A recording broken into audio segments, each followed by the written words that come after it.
I think now the sound seems to work. Do you hear me? Yes? Great. Thank you very much for allowing us to speak now and to continue our session. My name is Stefan Lunte. I'm the Secretary General of Justice and Peace Europe, and I am delighted to animate this session. Delighted for two reasons, because of the first reason is that we have four excellent and wonderful and highly professional, experienced speakers who are with us already. It is Paola Migliorini from the European Commission. She will show up very soon. We have Anne Tran, who is with us. You can raise your hand, perhaps. And we have Eleonora Evi from the European Parliament. And we have also Dr. Shao Jain. She is also with us, and it's really fantastic. I will present them to you in a few minutes. The second reason why I am delighted is the topic. It's a fascinating topic. Fashion, fast fashion, sustainable fashion. Nothing is so close to us as are our clothes, and not many items are so globalized in production and distribution. The whole world we're covering with our topic. Fast fashion versus sustainable fashion. What's the question? What's the problem? First of all, the production of fashion items has doubled between 2000 and 2015. Enormous. Why? First of reason, maybe the population growth, but doesn't explain everything, because the population growth is not proportional. The second reason is certainly that production methods have improved and that it is easier to produce fashion more cheaply, and so to sell more as well. That's another reason. And a third reason one can identify is this practice of fast fashion. Imagine some fashion brands do not bring 5 collections per year on the market, but it goes up to 24 brands, 24 collections per year. That means every 2 weeks they come out with something new. Well, this has, of course, an enormous impact on the environment. There is also a social dimension to it. And we will speak about this now in the next hour or so, and we'll have time to listen to each other. It is not fast talk, it's slow conversation. Each of the participants will have 10 minutes to present initially a few ideas, a few topics. You have the possibility to ask your questions in this chat. I will look closely what you have to say, what you want to ask. And now we can start with our first thematic session. From the double perspective, I would say, what has Laudato Si, the encyclical letter of Pope Francis, to say to us, and what do practitioners say from the political side, from the technology side, have to say on the issue, and also from very, very personal experience. Well, the evolution of fast fashion has not been unnoticed, and many policy initiatives have been taken in recent years, but there is a new important milestone, if I may say so. I hope Paola is agreeing with me on this. There is an important milestone. At the end of March, we had the first European textile strategy that was presented. And I will ask Paola Migliorini to present us some key actions to start with of this textile strategy. What to do to come to grips with this fast fashion movement, and how to have a more holistic approach to the textile industry. Paola is the deputy head of unit at the European Commission DG Environment. She has 10 years experience in circular economy. She has been working also in the private sector. Great interest in practical proposals, practical ideas for sustainable consumptions. Perhaps you may add one idea that springs to your mind, and I give the floor to you. Thanks for being with us, and we are delighted to have you with us, and we're now curious to hear what you have to say. Thank you very much, Stefan. So I wanted to thank you first to the organizers for setting up this this roundtable, because as you said, it's really thematic, not only for the timing of the proposal that the Commission has put forward, but also really on the habits of the citizens, of consumers, of Europeans, and then also of people worldwide. So the debate around fast fashion is really important. I think the time has come to address it. But as you were asking me, I think it's better to put it. It's interesting to put into the perspective of the initiatives that that we've proposed. So just recently, as mentioned, we have adopted this textile strategy. The strategy is part of the circular economy action plan that the Commission adopted 2 years ago. And what this plans and the strategy wants to do is precisely push for more circularity, keep the value of the products in the circle, and allow so to reduce the environmental impacts of our production and consumption modes. Clearly, textiles, the sector, is impacting negatively on the environment. We have data from the European environmental agencies that indicates that it is the fourth sector for impact on environment and climate change. If you look at, for example, resource use or land use or water use, or also greenhouse gas emissions. So fourth impact sectors, it does require an answer from the institutions. We also know that there's still very little percentage of recycled material that is used to produce new clothing. So the recyclability of textiles goes for the moment more towards what we call it downcycling. So wasting some of the resources that textiles can still give. So keeping the material in the loop, it is one of the objective of the strategy. And also so trying to address the sector from the life cycle perspective. So with measures that looks at design or production, then production processes, but also consumption patterns. And here is the debate on the fast fashion, but also looking at how we collect then the textiles that goes into waste and try to intercept some of this material before it is completely discarded. And in fact, one of the major aim is to divert the waste from textiles from the landfilling or from the incinerations, which is what is really happening for the vast majority now. We're trying to do this also keeping in mind the economic value of the sector in terms of jobs, for example, and competitiveness of the companies, of the system. So what are the actions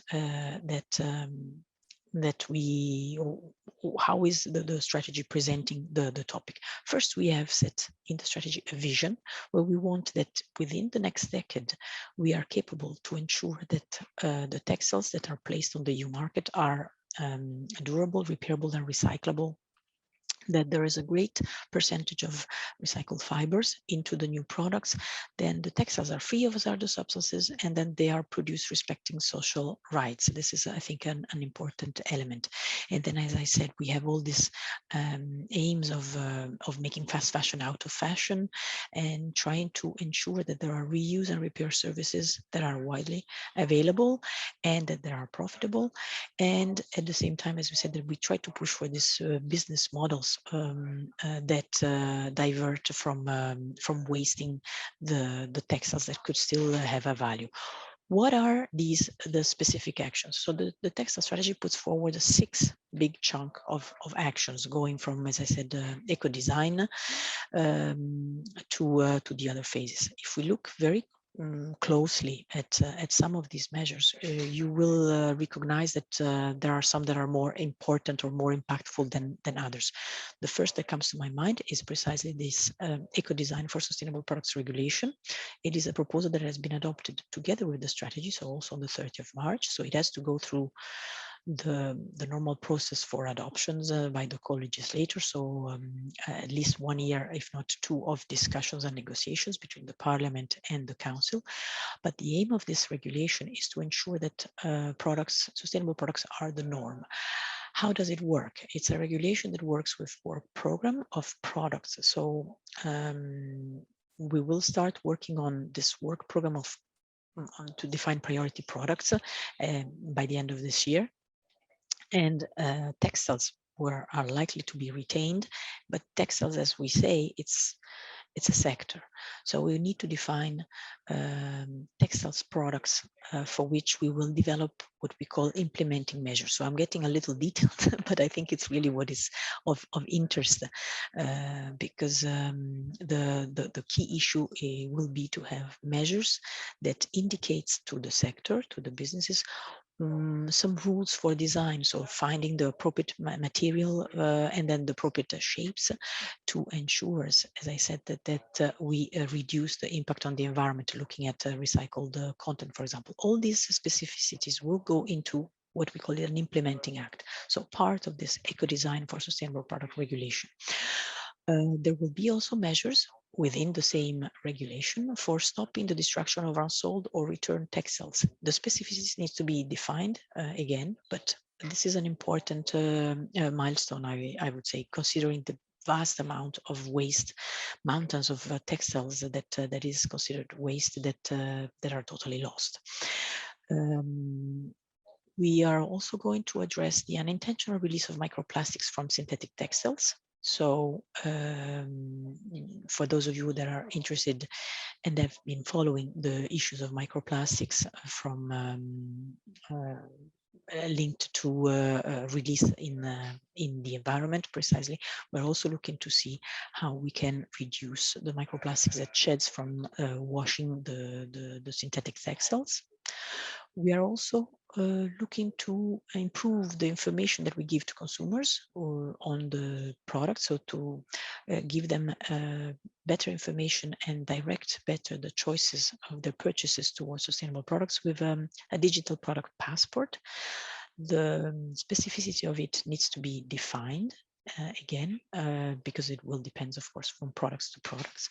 But the aim of the digital product passport is to make available information on the product across the value chain at different moments of the value chains, and of course, information that is relevant. So for recyclers, there's some type of information that is necessary or that is needed, priority. For consumers, there are other informations that can be more telling the story. So this is something that we're going to set up also in the next years. We are going to tackle greenwashing.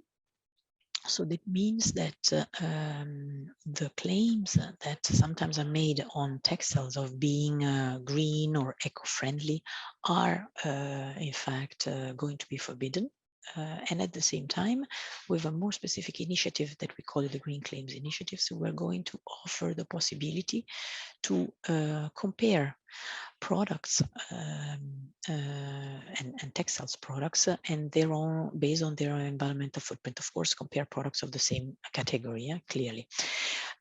So this is an initiative that has been in preparation and will be adopted in the next month.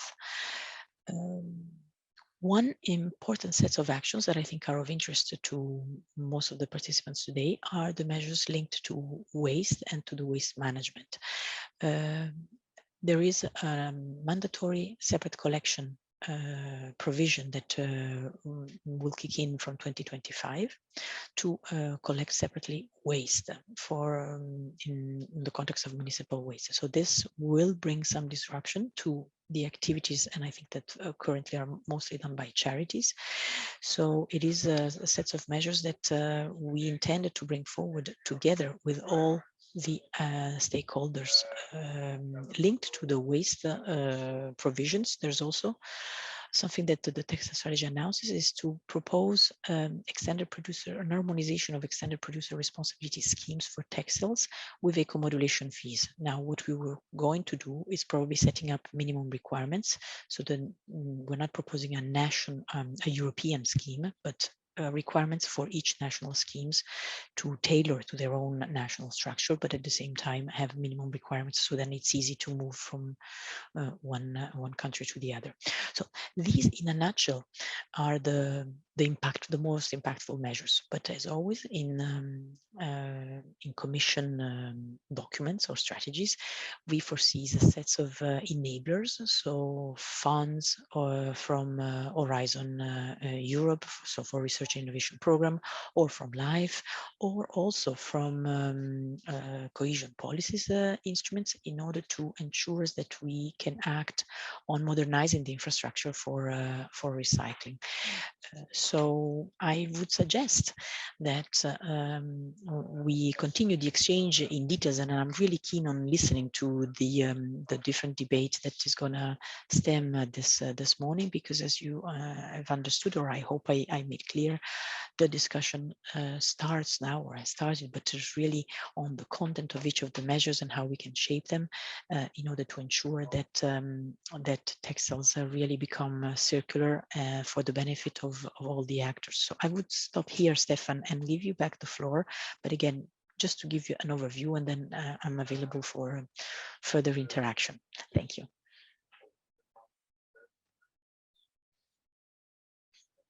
You're muted, Stefan.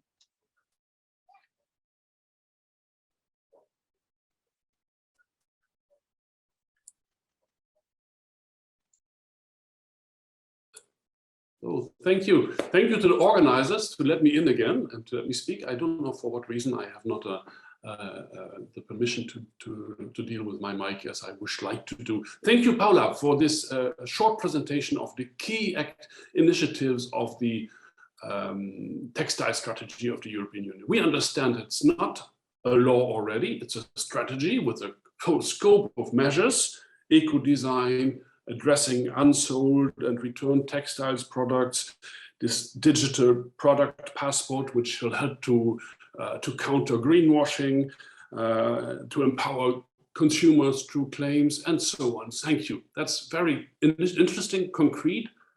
And I read last night, the communication of the European Commission. I must say, this part on consumer claims is a bit changing behavior, hoping to change the attitude of fast fashion. You understand immediately, law will not be able to do everything.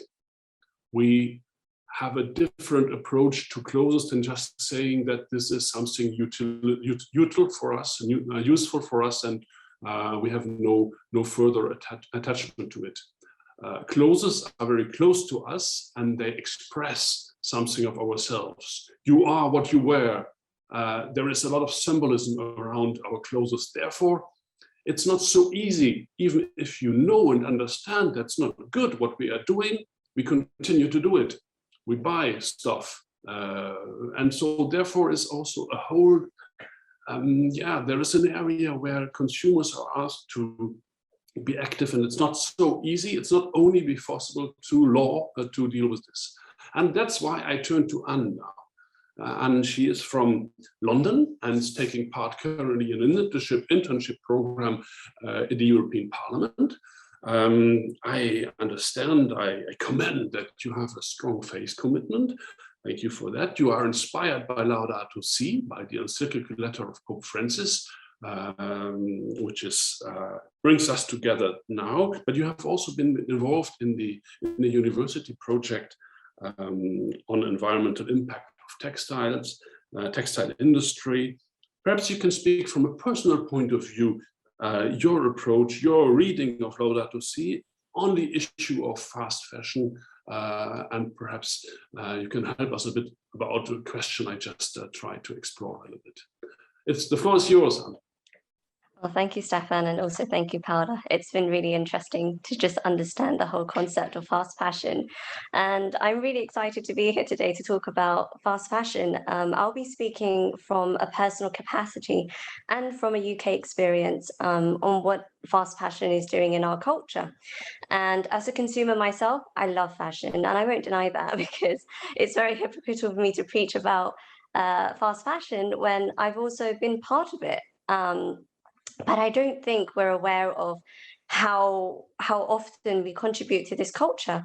Prior to this, I had no impact or awareness of what I was doing to the environment, actually. And I think in a general consensus, we have the idea that we want to look good. I don't think anyone goes out of the house and thinking, I want to look terrible today. And I think fashion gives us that statement. And like you said, Stefan, earlier, you said it gives us our identity.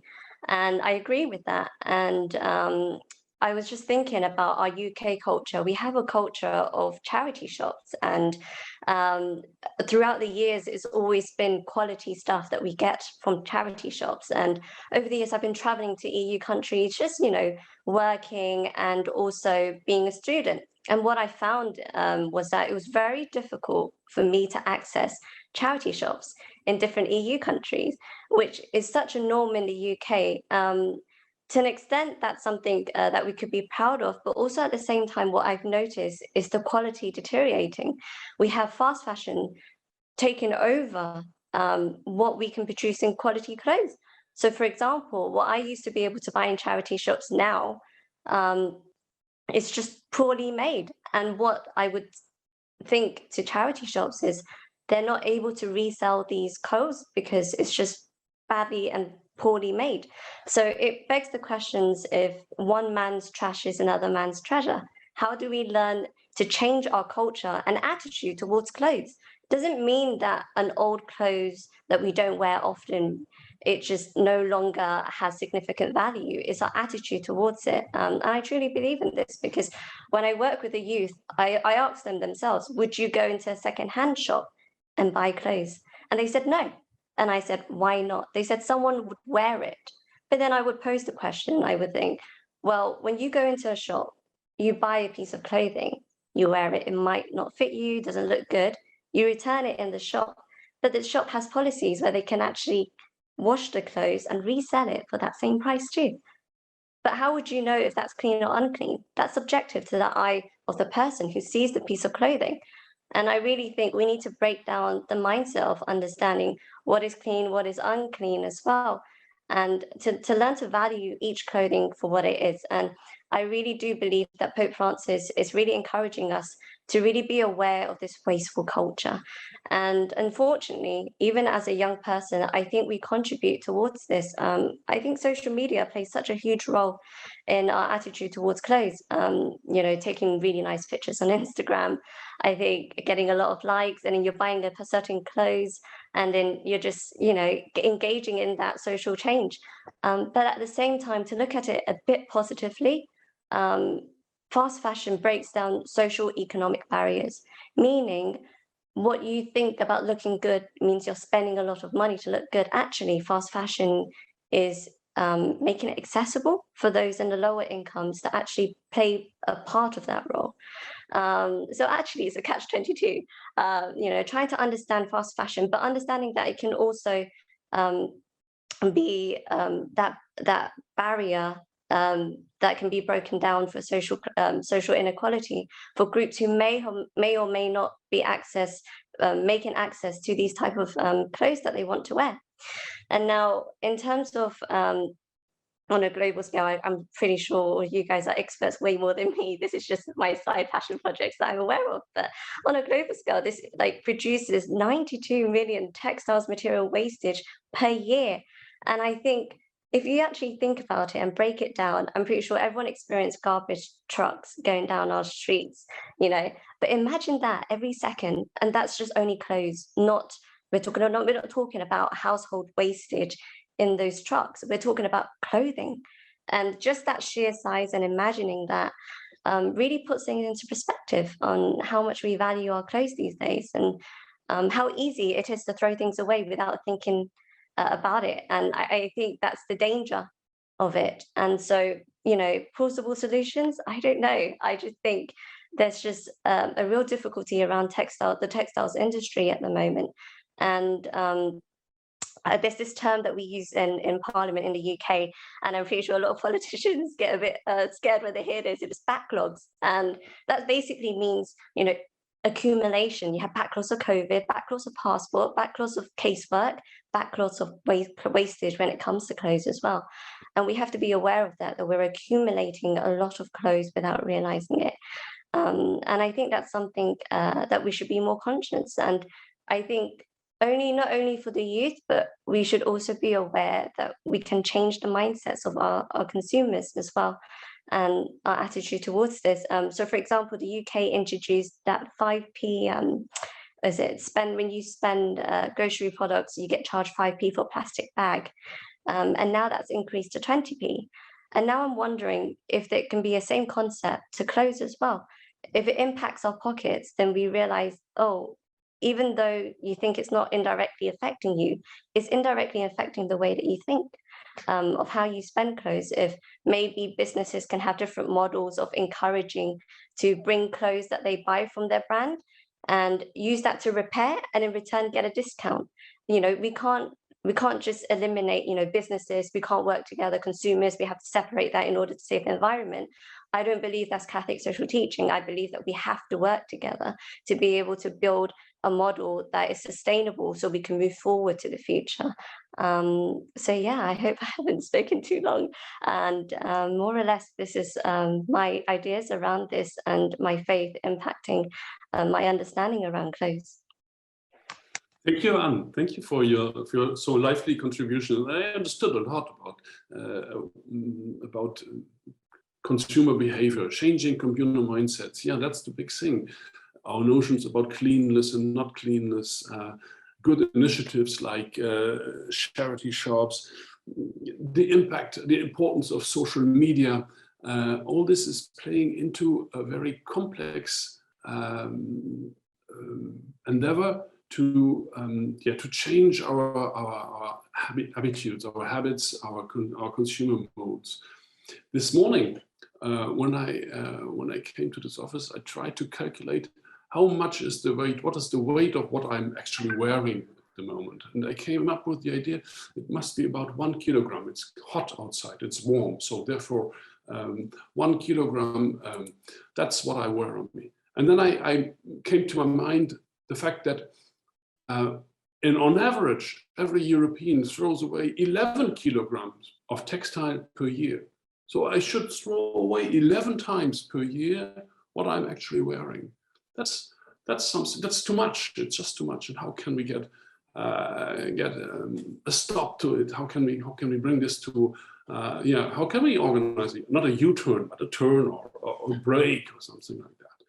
And that's also a question I'm addressing now to Eleonora, who is from the European Parliament. She is in the European Parliament for the Greens. She has been working in or is a member of the ENVI Environment Committee and the important committee that will also have to deal with this textile strategy. I suppose you are also Vice President of the Intergroup of Animal Rights in the European Parliament. What I find most fascinating is that you came from a very specific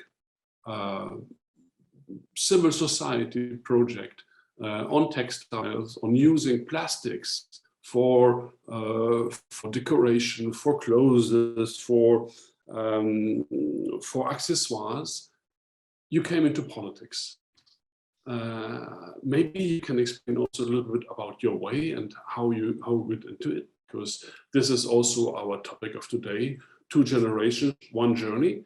But I would like to ask you also to comment a little bit on the strategy that Paula already presented, and perhaps single out from your perspective the most important measure that the European Commission is proposing, if there is such.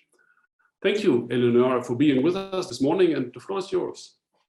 Thank you very much, Stefan. Hello, everybody. Good morning. It's a real pleasure to be here and to share some thoughts about this very complicated, although very crucial sector, which is fashion.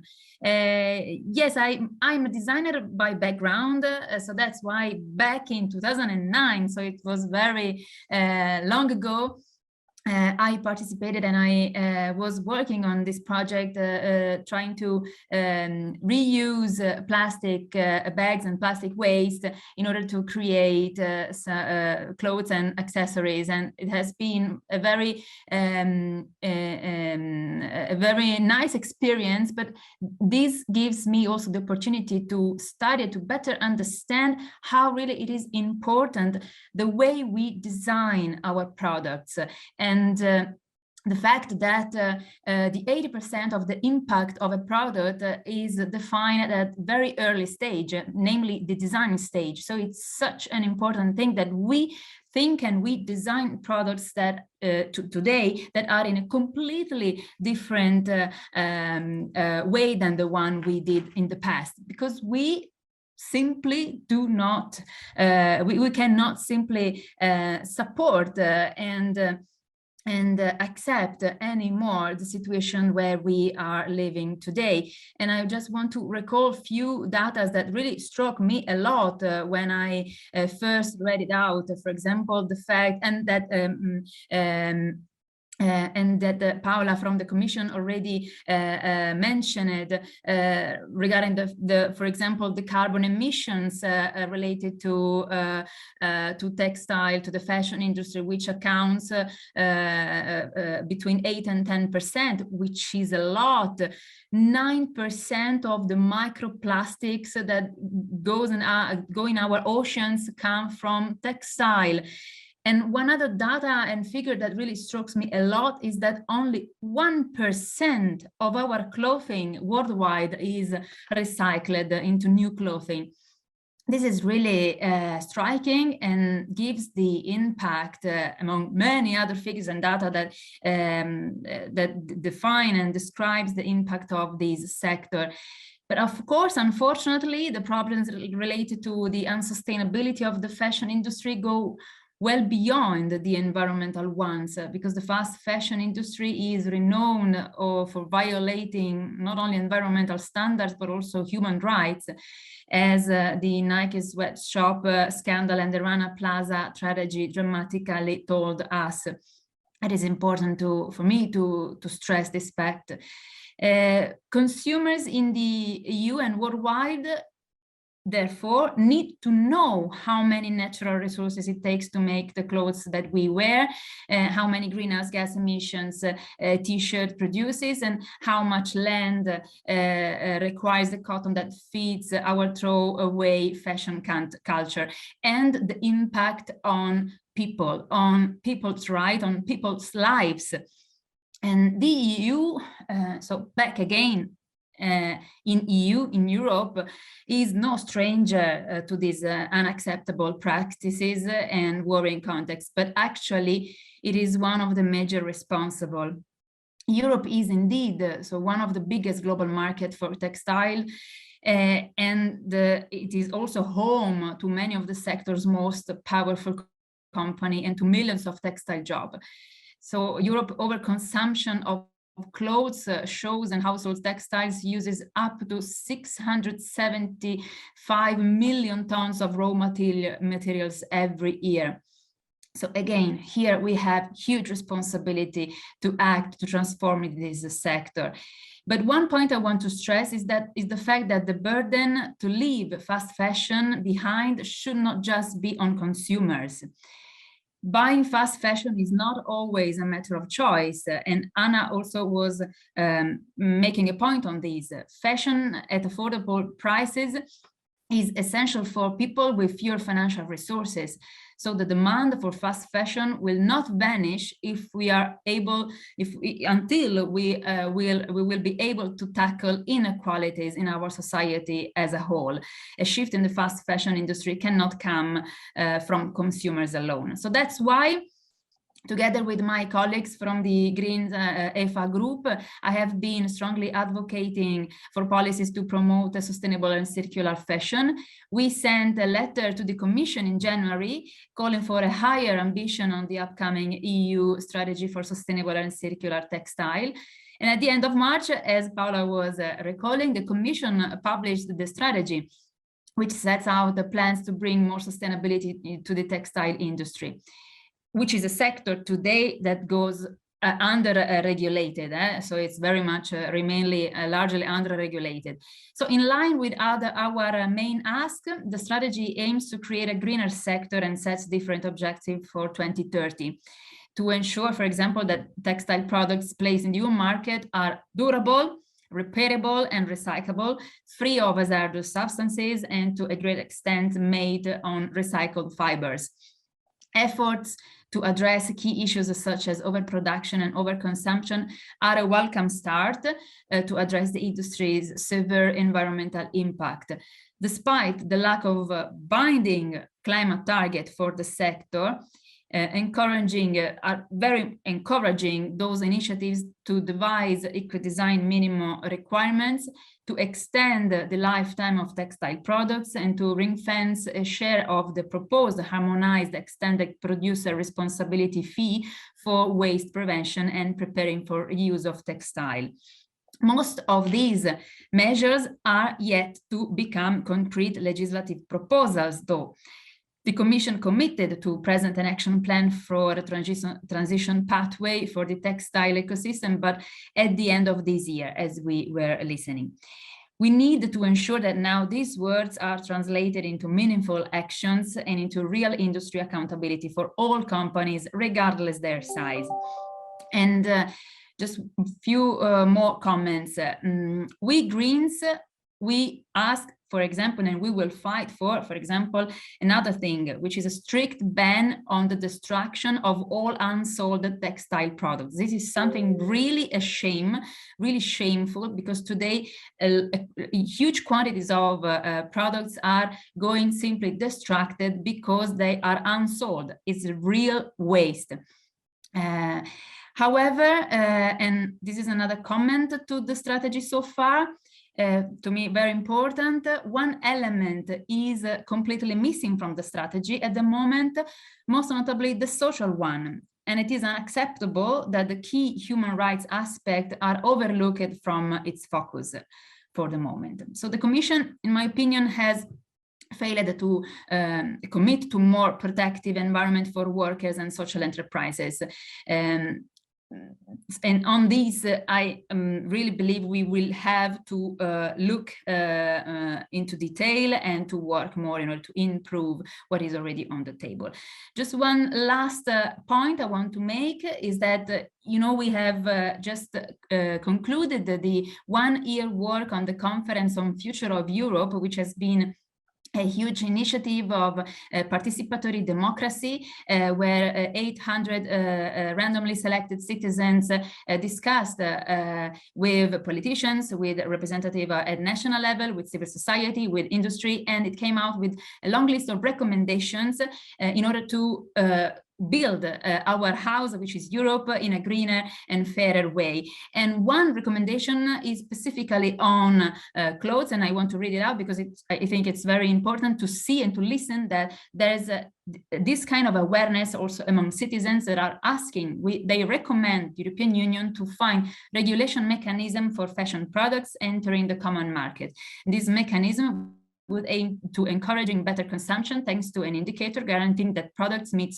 sustainability criteria, meaning citizens and consumers want to be informed and want that this sector is getting really greener and in a truly manner. So greenwashing also would have to be one of the major points to be looked at, because we don't want to run the risk of having these greenwashing initiatives and activities in this sector, while on the contrary, it really has to change and to be truly sustainable once and for all. Thank you very much, Eleonora, for this very informed comments on the textile strategy. And we also understood how much, as a studied and learned designer, you are interested in also good eco-design. I think this is certainly a key question. I think you have challenged also Paola a little bit on the social aspect, and she will have to come back on this later. We will not forget it. I think we'll turn now first of all to our last speaker, which is Dr. Charu Jain. I suppose, I'm not sure, she's joining us from India. Maybe I'm wrong or not wrong, she will tell us. She is the senior advocacy manager of the not-for-profit Laudato Si Foundation. She had leadership positions in corporate and supply chain management. She worked, among others, for a brand like Burberry. And today she advocates a systemic shift to a next generation of materials as a possibility to alleviate the problem of fast fashion. Dr. Jain, the floor is yours. Good morning and good afternoon to everyone.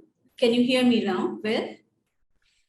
Yes, okay, and thank you, Stefan. Thank you for inviting me. Yes, I'm talking to all of you from India, and I'm very, very thankful to CIDSE for this invite. Porticus is our sister foundation, and we work very closely with Porticus and its partners. So hence, working today with CIDSE and for this novel cause, and talking today for this novel cause is my pleasure, actually. So thank you so much. Just a little bit on my background. I'm Charu Jain. I'm Senior Advocacy Manager, Materials under the Fashion Vertical for Laudato Si Foundation. So Laudato Si Foundation is a Swiss foundation. Can you see my screen well? Or should I put it into the slideshow mode? I think it's okay. We see it. Yeah, great. Okay. So Laudato Si Foundation, it's a little bit important for me to tell about my organization. Laudato Si Foundation is a Swiss foundation with many offices in several countries, and we are responding to the convergence of two major crises: rising inequality and climate breakdown. So we are seeing that economical systems are breaking down, and there are visible manifestations of these broken economic systems. And with COVID-19 attacking us in past 2 years, there has been fragility, and there has been clear evidences that how social and environmental causes has to be taken into account when we are designing the economic systems of the various industries. So when we talk about industries, we are discussing fashion here, right? So we are talking about textile and manufacturing industry, fashion industry. We are talking about built environment. So our focus within to change the economic systems has been on three major industry areas: fashion, built environment, and capital markets. And our goal for 2030 is to create an inclusive economy where ideas and incentives have shifted power to ensure that businesses and markets mitigate climate change and eliminate inequality. So focus is that businesses do not only focus on their economical gains, but also work towards mitigating climate change and eliminate inequality. Now, when we talk about fashion here, so I do advocacy for the fashion materials, and you have heard a lot from Eleonora from what does the strategy constitute and what it should address on the social piece, and I totally agree with all the points of all the three speakers.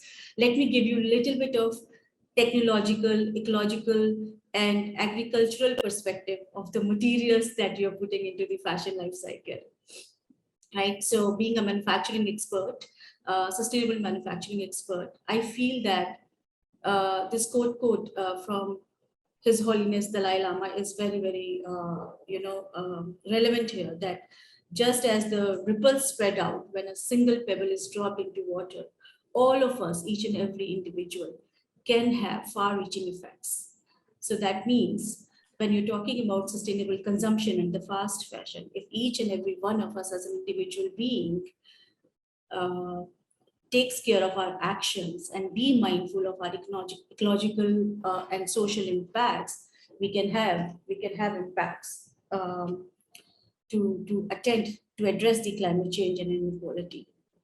Now, how we produce and when we produce has very far-reaching effects on our next generations. So today's generation has to really take care of these two aspects in order to make sure that our future generations are safe, they are able to consume the resources what we are consuming today. And that is why the debate of sustainable fashion versus fast fashion, sustainable food versus a reliable, durable food choices are very, very important today. Now, I want to tell you the problem with the fashion industry. We are all talking about a little bit of stats, and see, fashion has very unequal, outsized impacts on the people and the environment, right? Eleonora, you rightly said, and also Paula, that 8 to 10% of global climate impacts are coming from textile industry. Almost 60% of emissions are coming from materials manufacturing. So we are talking about manufacturing of cotton, polyester, viscose, rayon that we're using in our fashion. 60% of the emissions coming from the materials manufacturing. And if you go on to the agriculture side of it, we talk about conventional cotton agriculture, 100 million smallholder farmers are acting as producers. These are the smallholder farmers who does not have access to the agricultural technology.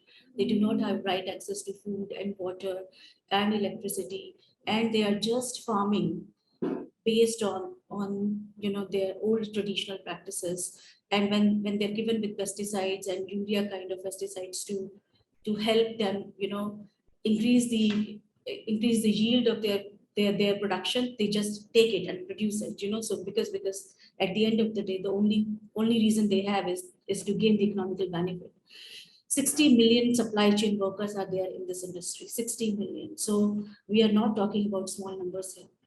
So we have to address this problem that our industry, the fashion industry, has to build long-term value for businesses and the key actors, the workers, producers, and the nature. So we are still not addressing these stakeholders and these partners very well into the work that we do. So our focus from Laudato Foundation has been to transform these business models, transform the global fashion industry's material mix into the materials that are technologically more advanced, that are regenerative in nature, and they are just. They are considerate of people and the planet when they are manufactured. So this is the whole, this is in the nutshell, this is the whole thing behind that. Whatever we are manufacturing, we need to take care of the environment and the society, and then see how we can innovate new materials, scale next generation of materials which are taking care of the environmental and social aspects. So we do this through accelerating investments into the new generation of materials, transitioning business models, and influence legislations and policies like EU textile strategy. Now, I just want to walk you through this slide. This is very close to my heart, and this talks about the interdependence of the systems. We're talking about fast food versus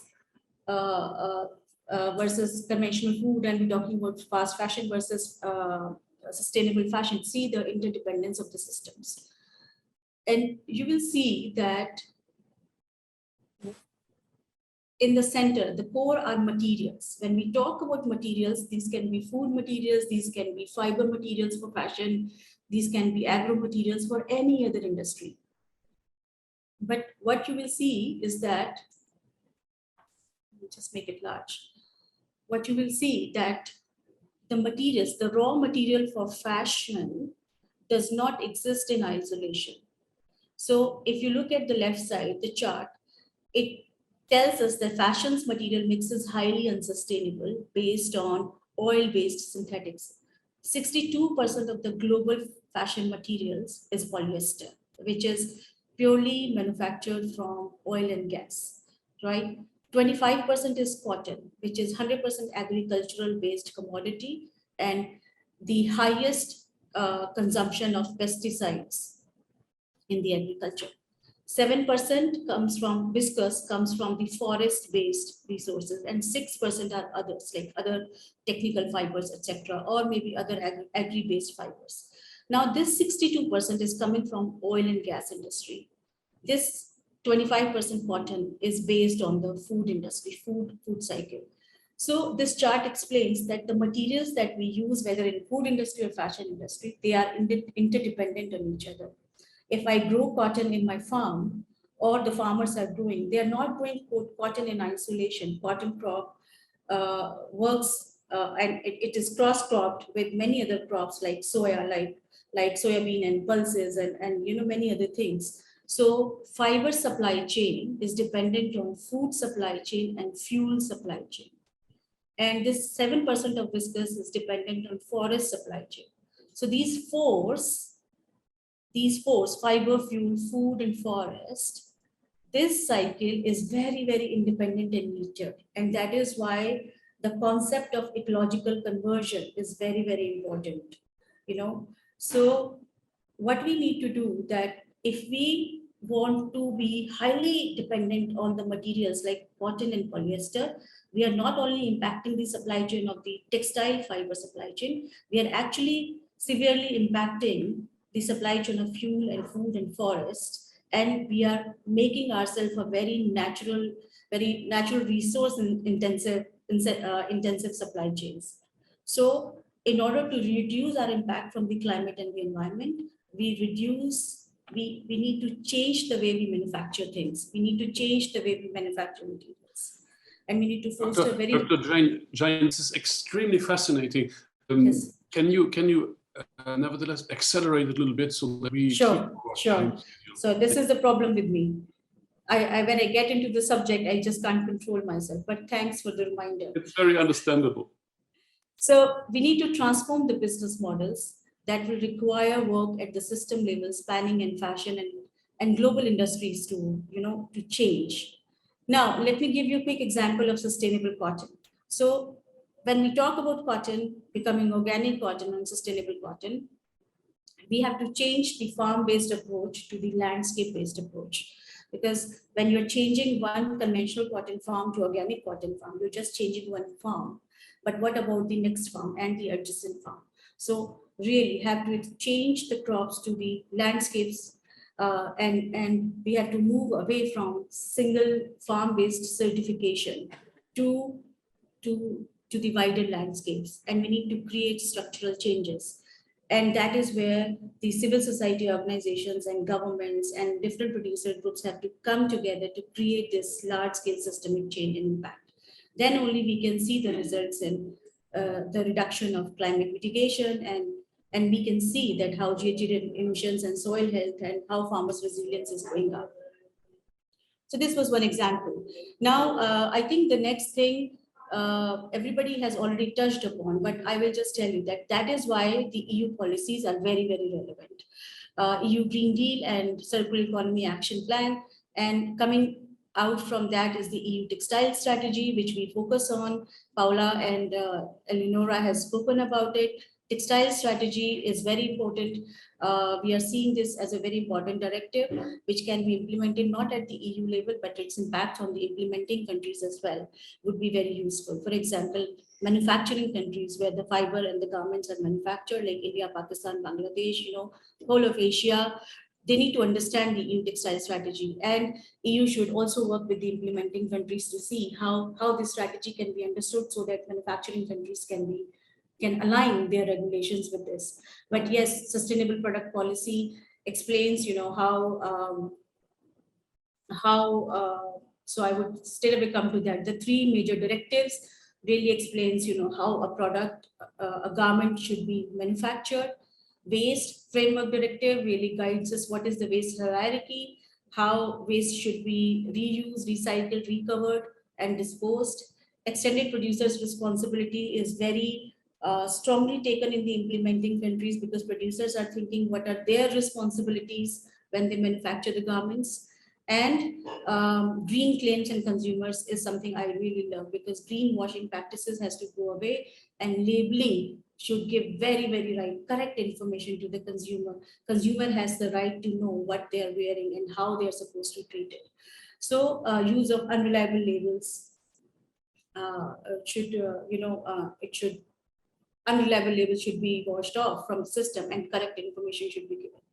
So thank you in the end. And I would say that, this is something I took from the Encyclical, which Cynthia introduced me, and I read their website, and that where the Francis Pope says that even though we are very irresponsible, nonetheless, there is a reason to hope that humanity at the end of the 21st century will be remembered for having generously shouldered its various responsibilities. I hope we can shoulder our responsibilities and really create sustainable materials that we can hand over to our next generations. So thank you, Stephen. Thank you. Thank you, Shahrul, for this presentation. Thank you for the citation and the word of hope at the end.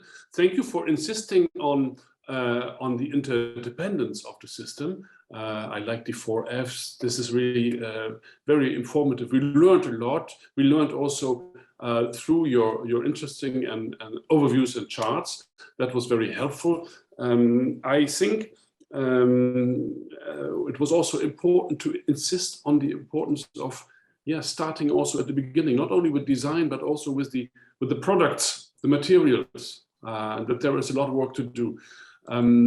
I make a suggestion, I have a plan that first of all, Anne may comment on what she has heard, because she is clearly the one who is the most representative of the younger generation on our table. That she may comment on what she just heard from the different speakers.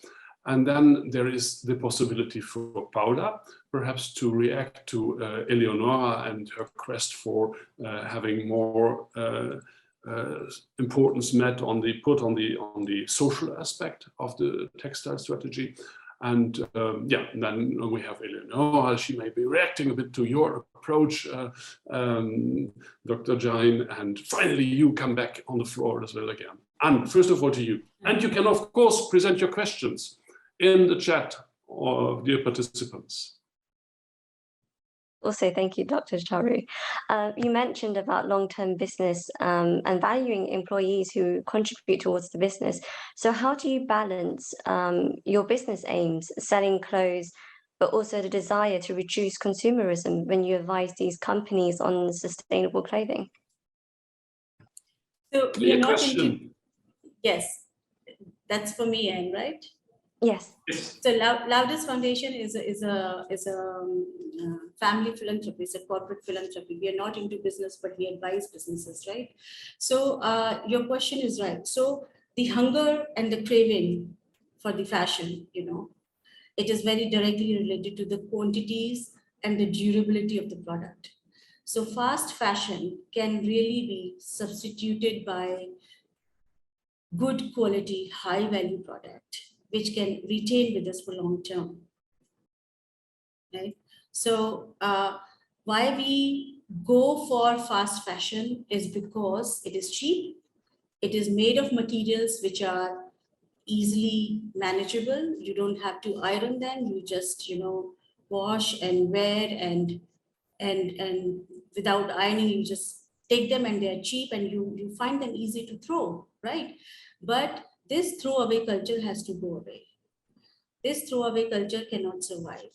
We need to move towards manufacturing of clothing, which is long lasting, which is biodegradable, which can further be recycled, and the end of life can actually be the beginning of life, some other product for that. So that's the key message, that fast fashion has to convert into long-term sustainable fashion. You own less, but you owe a very good quality product that lives with you for a long time. So some of the businesses I think that we should look into is Timberland, Patagonia, who advise their own customers, don't buy for more than one product at one time. Right? So some of the companies are taking the responsibility and giving those messages. And you would not believe, Anne, that these companies are still able to thrive very well, because they produce one garment out of 10, but that one garment is such long-lasting, durable, that customer wants to wear it again and again and see long-term value in those products. So I think it's the cultural thing that we need to move away from. Thank you. Thank you, Dr. Xiao. Now it would be up to Paula to react. She was challenged already before, but she may also have to say something on the other contributions.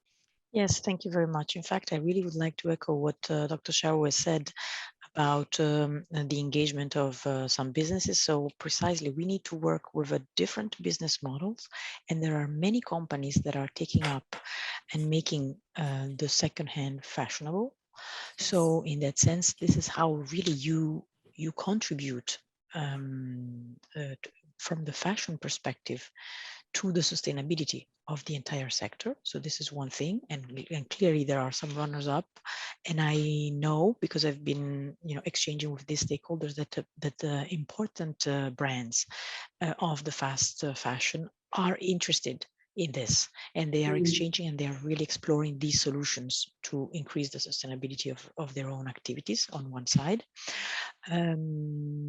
So the business models and the brands are trying to profile in themselves also towards this. This is absolutely correct. And I also wanted to intervene. I think maybe it's now, Stefan, that I can do so, to some of the previous yes, of course. interventions. So I also want to highlight how much all the different points that Eleonora indicated for what is needed are all points that I had presented before. So it's absolutely the intentions of the Commission to bring forward the actions that we have included in the strategy, and then to bring them to implementation. So then, hopefully we can tick the boxes of many of those items. In particular, I also wanted to give a little bit more information on the ban for the consumption, for the destruction of unsold items. So you need to read this together with the Sustainable Product Regulation that has a horizontal provision for transparency. It's an obligation for transparency. So already, if the proposal is accepted as such by the Parliament and the Council, companies will be obliged to inform about the amounts of the products that are unsold and that are going to be destructed. You understand that this is not only for textiles, this is a horizontal one. So we need still to see, and this will happen in the negotiations for the final adoptions, if this obligation applies really the scope, and if there are some specificities that need to be defined in the implementing act for textiles. So again, I need to, this whole thing is really developing, but the transparency obligation is there. It's Article 20 in the proposal of the regulation. And combined to this, you see that we need to have the data first. We need to have the shape and the measure of the problem from the business's perspective, because they are the ones that are actually acting on this destruction. And once we have that, we can see if we can act upon it with a ban, also by type of products or horizontally, or what do we do with that. But so the first step was clearly this transparency obligation, and I think we can hopefully safely, and then I will count actually with the Parliament to support us in continue promoting this. Very last point I wanted to say on the social aspects. So the strategy elaborates a little bit on what are the current instruments and the policies at European level that we have on some of these aspects. For example, so on the policies, we have issued a communication on decent work worldwide for a global just transition and a sustainable recovery. This communication, so it's just policies, but identifies really the textile sector as one area for cooperation of bilateral relations and in multilateral fora to ensure these decent working conditions. Looking at child labor, but also on gender equality. But you know that it has been said, so the majority of the global garment workers are women. So this looks into this. So communication that sets some of the principles. There are some instruments. There's a program, the Better Work Program, that is also a program from the Commission that supports cooperation with third partner countries to improve the working conditions and increase the compliance with the international standards for labor. So something concrete. On the legislative side, we have also proposed what we call it the Corporate Sustainability Due Diligence Directive. It is a proposal for a directive that introduces horizontal due diligence obligations for companies to ensure that to inform and to prevent and mitigate every impact, adverse impact on human rights, for example. So these are the measures that we have now. I also want to announce that it was announced in the strategy, so I'm not discovering anything now, but I mean an announcement that we are also going to prepare a new legislative initiative that really wants to prohibit the placing on the EU market of products made by forced labor, including the child labor. So, you know, you really see that we have a variety of actions, and hopefully they can bring the expected result. Thank you very much, Paola, for complementing also your first intervention by detailing a bit more of the initiatives in the textile strategy, and also to attract our attention to the fact that there is not only the textile strategy, but that other initiatives complete and complement what you're at. So this is, I think, very concrete and very helpful. I personally always have the real concern of that we be very attentive to what happens to recycling and reuse, especially recycling, and when we export recycled products to other parts of the world, that they are not ending up as waste. This is something certainly we have to be very attentive to as well. Eleonora, I want to give the floor to you now. You may certainly have to react. Please note also that you were praised by Father Luciano for your excellent points, but his questions was, how can we echo your points in our advocacy and campaign strategies? You'll certainly have many ideas on that. Thank you, Stefan. Thank you so much. I just want to briefly say that in my intervention, I said exactly, because I have my notes, in line with our main ask, the Commission put forward. So I mean, we acknowledge that the proposal from the strategy are already quite ambitious. So it's a very important step on the destruction of unsold textile. Here it will be, because we will then have a political discussion, and you know when it gets political in the end. Here I want to stress the fact that we Greens, and this is what I said, we really fight for a strict ban on the destruction of unsold textile products, because I guess that the information and the transparency is the first step, but we have to work in order to achieve a concrete result in here. So last point, I reply to the question how to best echo in advocacy and campaigning strategy.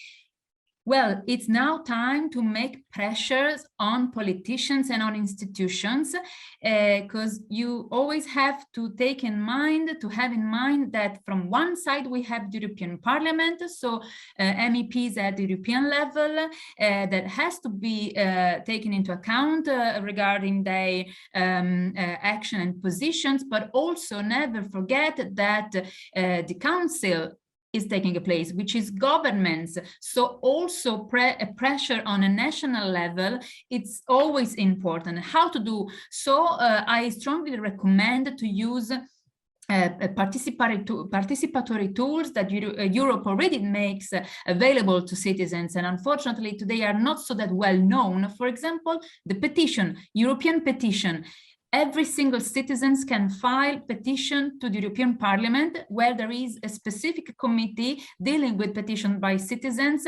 And these really help, especially when we are in a moment of creating a legislation, having, you know, those pressure and those debate and those points that in order to have citizens' voice better reflected during our works. So it's really important to, in my opinion, to make full use of these participatory tools that are already there and make pressures also on social media. This is very much important.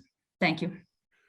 Thank you very much, Eleonora, for proposing to act at this time now. I take this. I think it also has to be addressed to the European Laudato Si Alliance, which is organizing this day. It is time to act now to address not only the Parliament, but also the Council, because both sides will have to to have their word and say on the many excellent proposals by the European Commission, one of which has to be a bit more precise from your point of view with regard to returned and unsold products.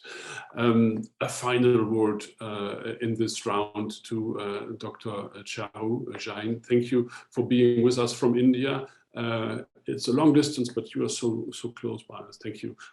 Give us a word of wisdom from your place. Well, long distance, but virtual, Stefan, so it was not a problem at all. But if you invite me next time in person, I would be very happy to travel there. But on the other side, I would be worried about my emissions, air emissions. So we do what we can. Yes, but virtually is always the best because you can meet and then. But anyway, I really enjoyed this session and thank you. I'm very thankful to Paula. Paula, you clarified a lot of points about the EU textile strategy because many of our European partners are doing advocacy in support of the EU textile strategy. I just have one request to the policymakers that when you design these policies and these sub-directives, which are ultimately affecting the implementing countries and the manufacturers, so do take care of their inputs into these strategies. So I think so this is another story coming from the other side of the world. When we are sitting in the manufacturing countries, we can see that manufacturers and implementing countries, when this goes into the legislations and becomes a part of trade agreement or something, we need to make sure that implementing countries are ready to implement the EU policies. So I think the voices from the advocacy front that's coming from the implementing countries is very important in the making of EU policies. If that can happen, I think there would be a lot of synchronization and countries would be able to talk to each other at a very nice level. So we hope to see that happen soon. But having said that, a lot of very good, clear communication, good coalitions of CSOs and good coalition of business partners have been really giving inputs to the EU textile strategy, and we see a lot of their inputs have been considered. So thank you so much for very open facilitation and stakeholder consultation while making this strategy. Thanks to you also for opening up the international dimension at the end, because it's not only the European Union, it's a whole complex. Thanks to all four of you. It was fantastic to be able, and really I'm delighted that I was invited to moderate this session. I will not try to sum up anything. I just read here in the chat, impressive contributions from Paula, Eleonora, Anne, and Chao. Really good indeed, very inspiring ideas and facts. Paula and Anne, Eleonora, concrete and well-focused solution models. This is all you. Thank you very much for being with us. Thank you for helping us to understand more about fashion industry, about slow fashion and fast fashion. Go to slow food now for the lunch break, but before we leave each other and come back together at, I would say it's 2 p.m. We have a moment of prayer, and before the moment of prayer, we have this wonderful sketch from Sophia. She did the sketching for us for our discussion so far. It was about the discussion from Monica and Ernst from Weizsäcker, which was the first part of our meeting, 19th century, 20th century, 80s. Greta Thunberg, of course, humans have an obligation. Thank you very much for this sketch. I hope we see also one on the next one, on this inspiring one at the next session, I suppose. Yeah, and with this nice and beautiful sketch, I give the floor to Agnieszka for those who want to share with us a moment of prayer. And then with slow food and time, we meet again at 2 p.m. Thanks to all. Thank you very much, Stefan. I'm really happy to join you today and listen to all of these discussions on really big and important topics, and I hope it will inspire all of us to take further actions. But with this final prayer, I would like also to invite you all to think about this very basic everyday stuff that we are all doing, and that's just our existence is an act of giving the praise to the Lord and how He created our common home that we are also invited to take care for. And I will read a short prayer from this little booklet that was created during for the COP24 in Katowice 4 years ago. It's an ecologist breviary, and it contains a lot of oftentimes very simple prayers that can also lead our spirituality towards ecological conversion. So I will read the prayer of the spider. Tireless spinner, I spread my long legs with a bow and adore you, my God. Swinging with the breath of wind, stuck in the middle of my great silk net, fragile and strong. I am waiting for my daily bite and adore you, my God. I catch drops of frost or dew in the garden among the twigs in the garden, in the corners of the dead rooms, in the attics and dark attics. I catch the gray of life, its loneliness and emptiness, and adore you, my God. In the stillness of life, I spin the dreams, ethereal dreams and geometric fantasies, and adore you, my God, always saying to you, Amen. Thank you very much, Agnieszka, for this moment of prayer. You can also remain connected, as Cynthia just mentioned. There will be this session which has been pre-recorded on biodiversity.